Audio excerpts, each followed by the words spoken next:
Is it working? Oh, that's good. Cool. All right. So just give it 10 seconds for everyone to settle down. Um, all right. Great. Thanks.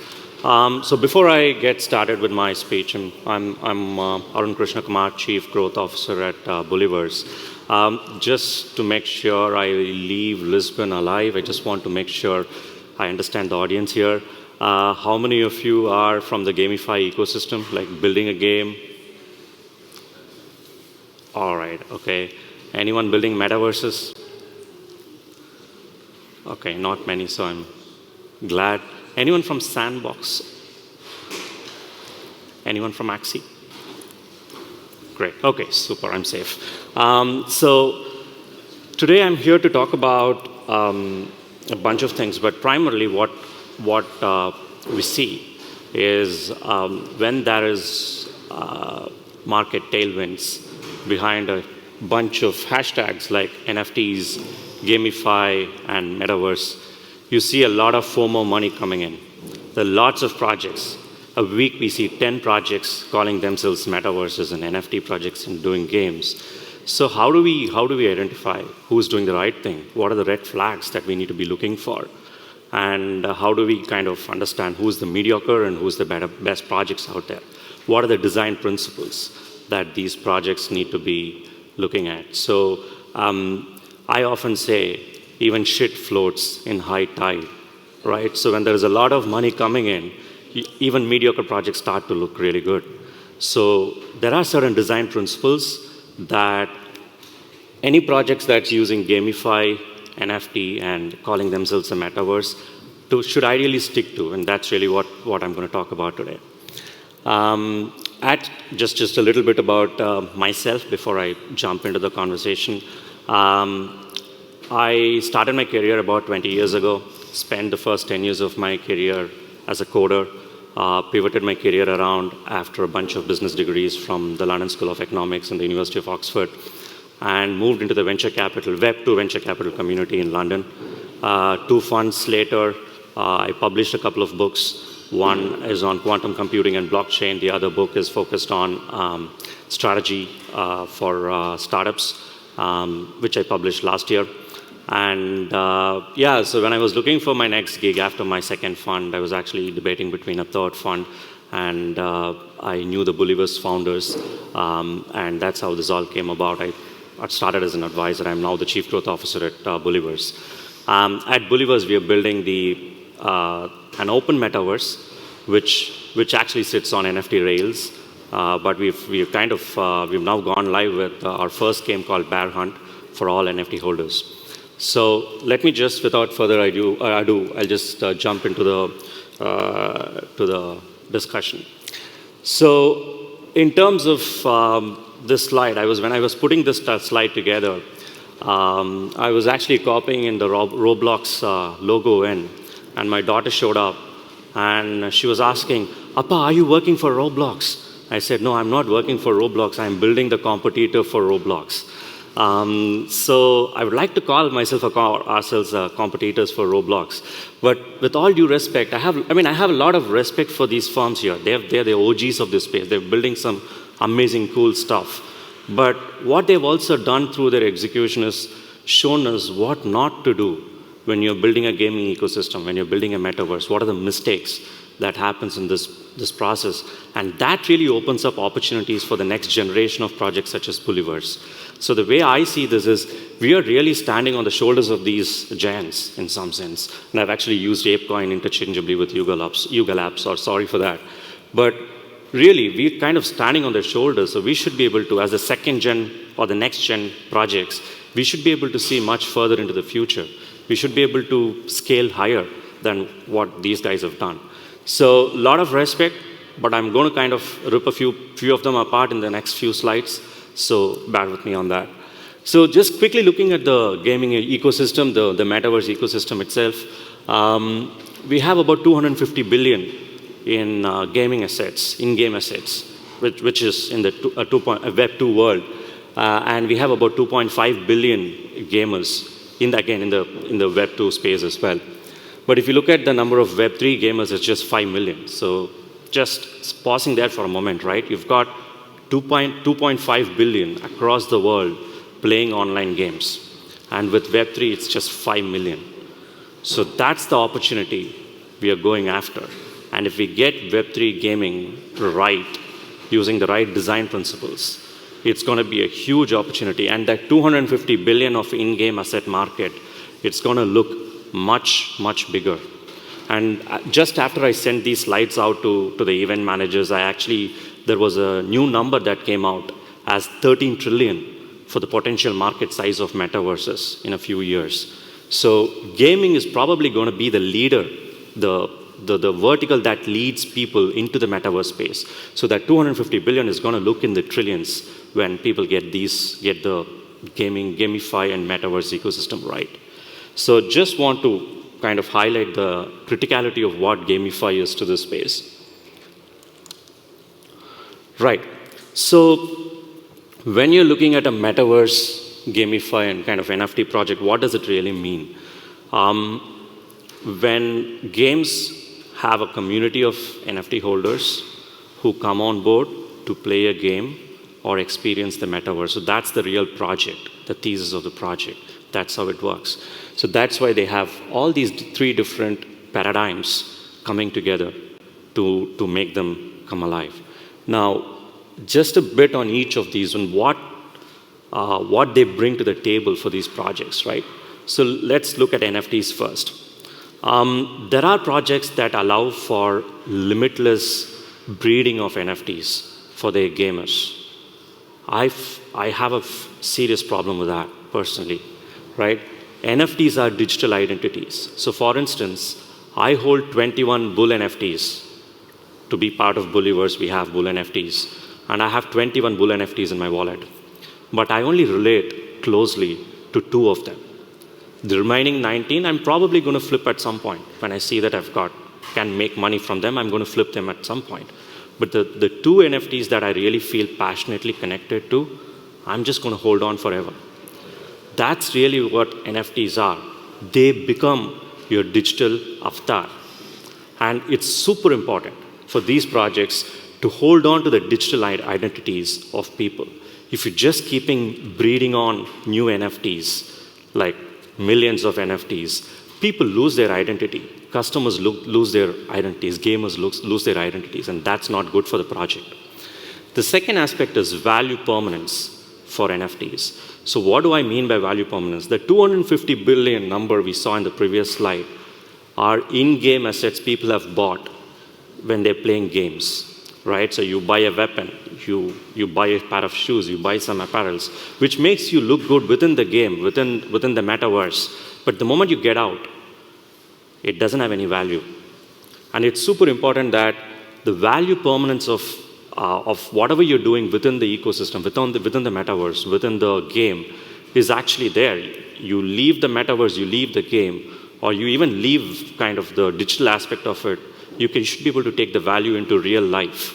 And that is what NFTs are able to do for you. You can convert that into fiat or ETH or Bitcoin or whatever you want to store your value in, and you can use it for transactions. So that's super important. And the third aspect of NFT, which is not there on the slide, and I have to go back to my Web2 VC days. When I was a Web2 VC and I'm assessing a consumer application, we look at the customer life cycle, right? So when you look at an application, how it's done with consumers, you look at different stages. First, you acquire a customer. You bring them onto your platform. Next, you convert a customer.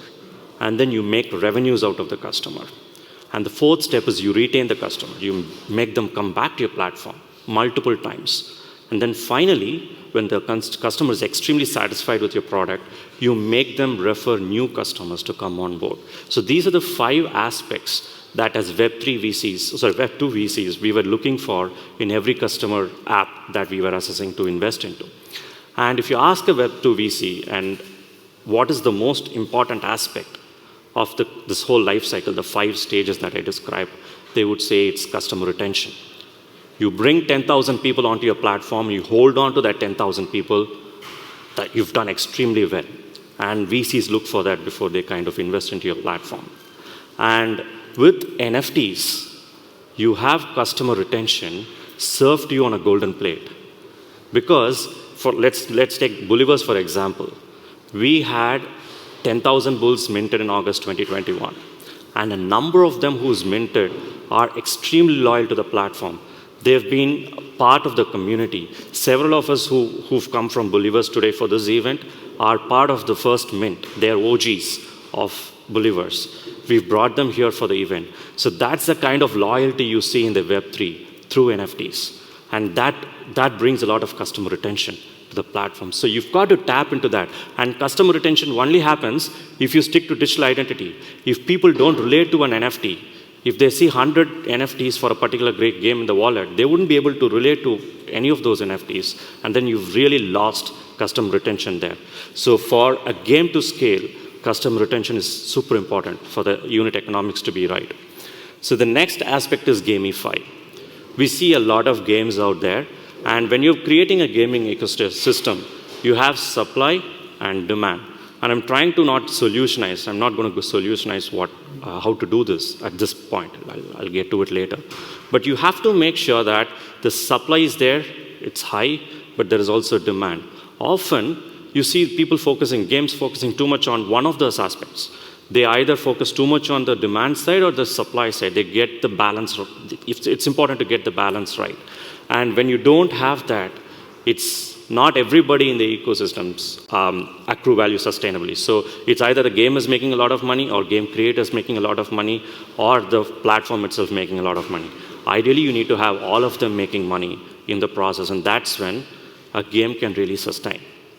And finally, a metaverse.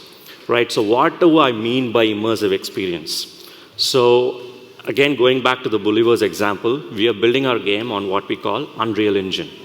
So if you look at Sandbox and other existing players, they have built their product on Unity, which is not the same gaming experience. Unreal Engine gives you a much more realistic PUBG-like, Fortnite-like, really cool gaming experience.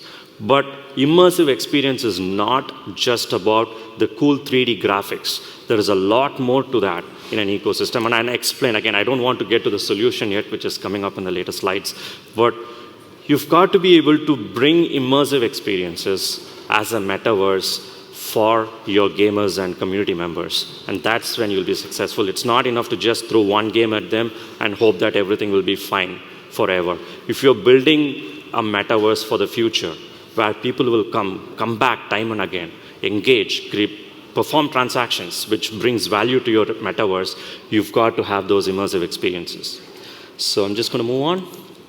Right. So what are the red flags I see with gaming ecosystem? So when you're looking at metaverse players, when you're looking at games, what are the things that would really cause me to feel worried about that particular project? So first, NFT is lacking identity. So I've already mentioned that. You allow people to just keep creating NFTs time and time again.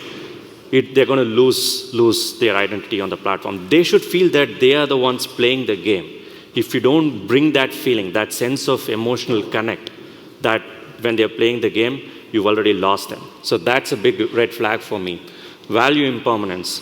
When you're creating a metaverse play, when you're creating a game, you've got to make sure there is enough interoperability so that whatever value they're creating on your platform, they're able to kind of take that value elsewhere. That interoperability has to be there. If you don't build that interoperability, you're in serious trouble. The third one, unsustainable game economics. As I said, it's very hard to explain this one without actually going into the solution. But what I would just say is that in any marketplace, in any economic setup, economy or ecosystem, you've got to make sure that supply is well taken care of and so is demand. Both sides of this ecosystem has to be there, and that's when it will scale. And that's when the network effect will kick in, and that's super important. Fourth one, play to earn. And this is controversial because there are lots of games calling themselves play to earn games, right? I personally don't feel play to earn can scale in the current way it's being built. So the way to do it is to make sure people come to your platform to play and have fun, to experience, to enjoy the game. If you're enjoying the game, you will just go back to the game. But if you're going there only to make some money, there is only going to be up to a point that the ecosystem will scale. And that's a broken model to start with, to me, in my opinion. Fifth one, poor experience. I have already touched upon that, so I'll just move to the final point, the centralized governance. Now, I think we are all native Web3 folks here, so I don't have to stress upon this point, but it's got to be decentralized. You've got to allow the community to help you make the decision. Web3 is all about community creating projects for the community. And if we don't keep that as part of what the ethos of the project, it's not going to scale in the long run. And that's super important. So those are the kind of red flags I see when I generally look at projects. And quickly, now, when I look at this slide, there's a lot of content in that slide, so I'm going to keep looking at it to make sure I've not missed out any points. I'm going to give you some solutions as to how can projects scale sustainably, right? And one thing I have to say is I cannot point to one project out there. There are several OGs in the first slide I showed you. There are several big brands there. But I cannot point to one Web3 project out there and say they have got the model right. And the whole GameFi Metaverse space knows this. We are running a massive experiment as Metaverse GameFi project. And we know some hypotheses that I have here are going to get proved right. It's going to be the hypothesis is going to win. And some of them are going to fail. The next 2 to 3 years, you're going to see the hypothesis that's got it right emerge as winners. And then there are a lot of money that will pile on to that particular hypothesis. So I'll just go through that. The first block, I'm talking about NFTs here.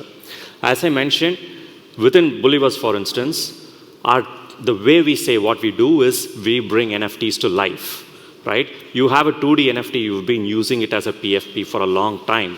How do we create utility for that NFT? You basically bring it to life by creating a 3D version of that, and the 3D version of that is what goes into your metaverse and plays the game. So when you're looking at yourself playing the game, you're actually connecting with it emotionally, and that's super important. And when you're looking for a game, like for instance Bolivar's again, we have only 10,000 NFTs. So the question is, you will only at any point have 10,000 users or 10,000 gamers, and that is not enough. I mean, Axie has what, 2-3 million daily active users? So when are you going to get to that kind of numbers? Often you get asked by VCs about that.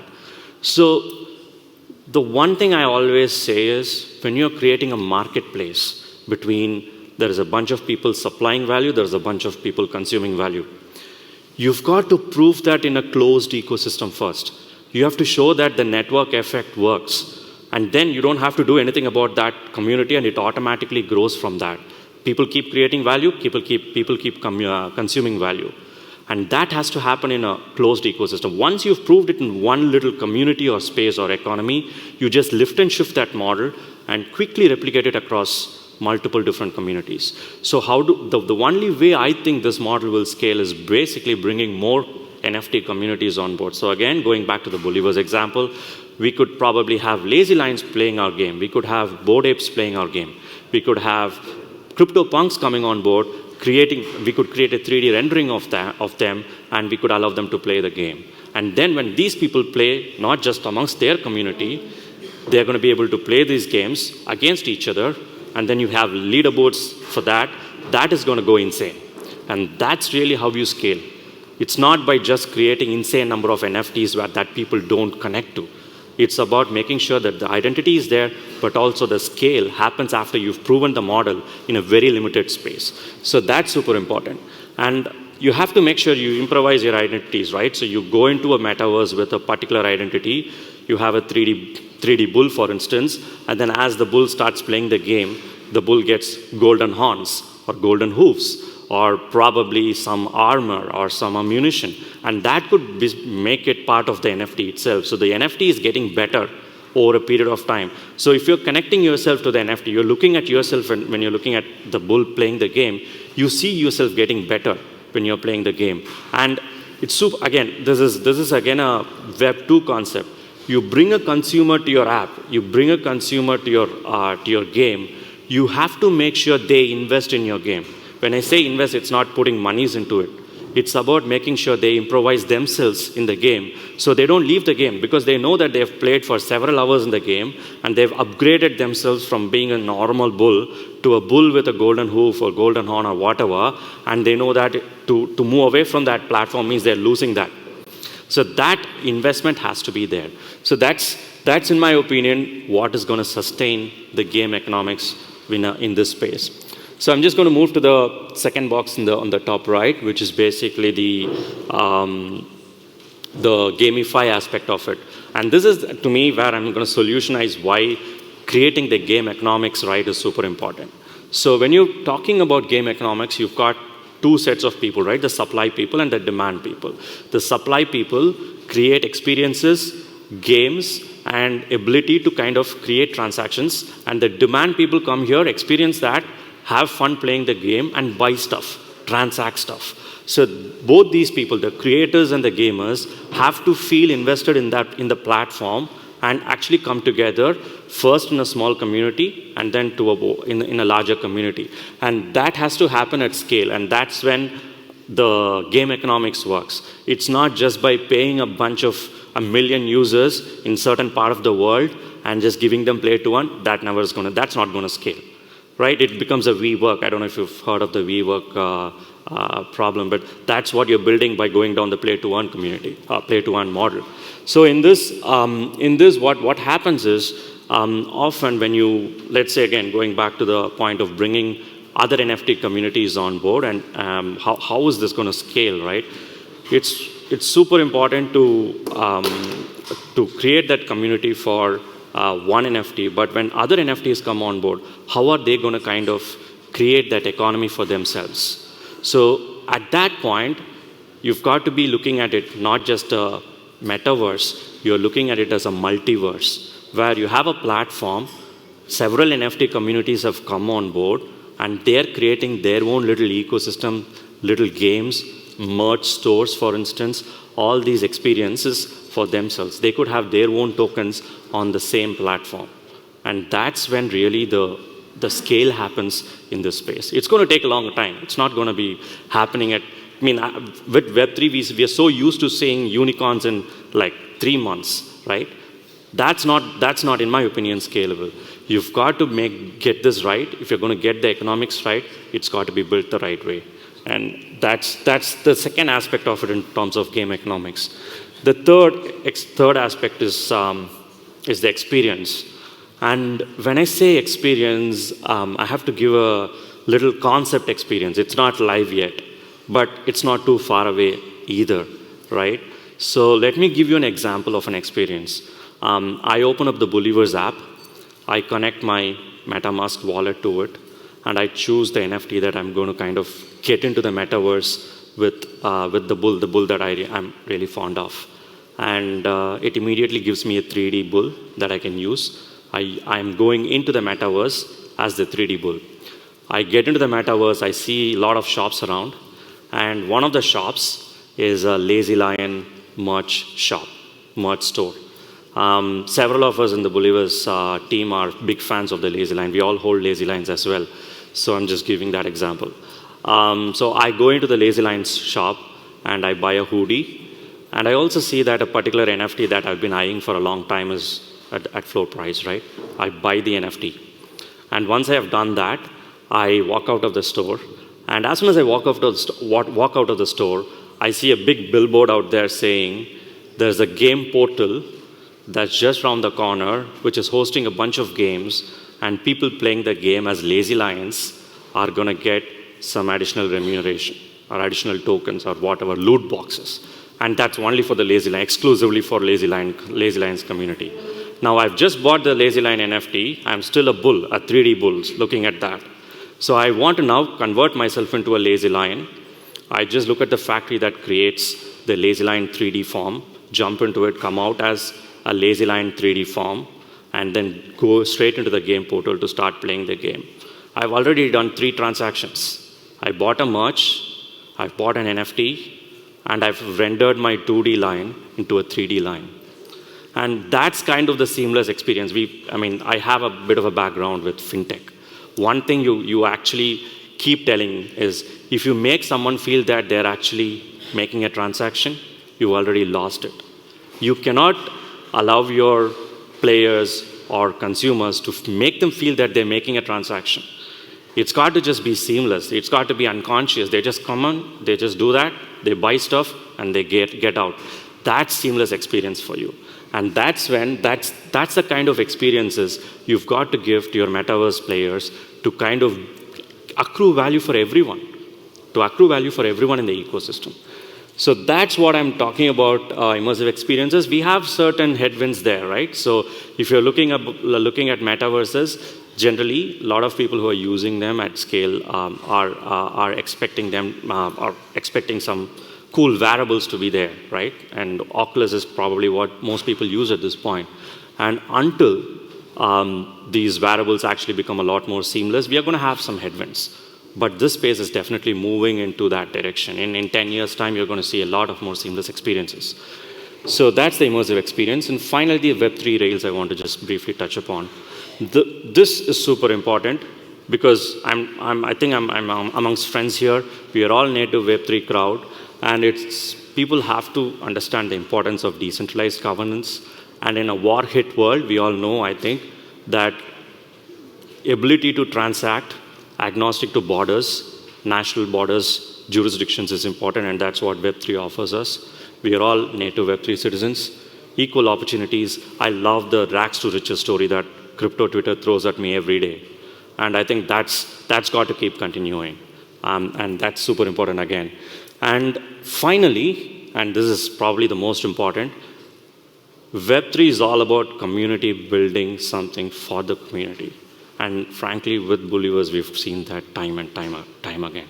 We've gone back to the community, get feedback, fix them, and then push it back to the community.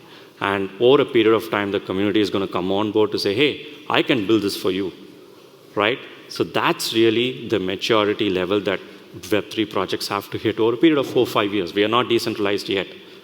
That's where we are heading. And that's super important. So these are all the things, in my opinion, that makes projects that use NFTs, that brings games or provides games, and also have metaverse, in a metaverse context, have to look at. So hopefully that's been useful.